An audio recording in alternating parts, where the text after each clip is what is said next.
पप्पा बोल ना सम्राट. माझ्या मित्राच्या घरी एक देव कार्यक्रम आहे तर मी येऊ का? लग्नाचा प्रोग्राम आहे का? देवकार्य आहे. हो. तू घेशील का सुपारी? हो. वाजून येशील का? हो. बरं ठीक आहे. ऑर्डर घेतली जाऊ का? घेतली का तू ऑर्डर? जा चांगलं वाजून या. शाबास.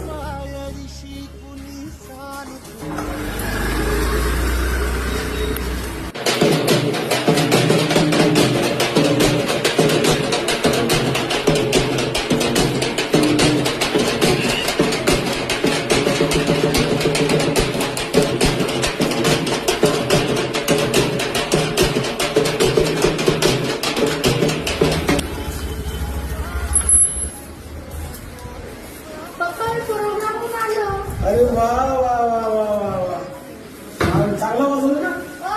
हे बघा पैसे आले गोवानीचे आणि ऑर्डरचे. हे ऑर्डरचे का? हो. आणि हे गोवानीचे. भवानी. वा वा. आज सम्राट पहिला प्रोग्रामला गेला. त्याची स्वतःची कमाई आणि वर्ष आलेले त्याला ते असा असं शब्बास बेटा. मित्रांनो तुम्हाला जर माझा मिनी ब्लॉग आवडला असेल तर कमेंट मध्ये नक्की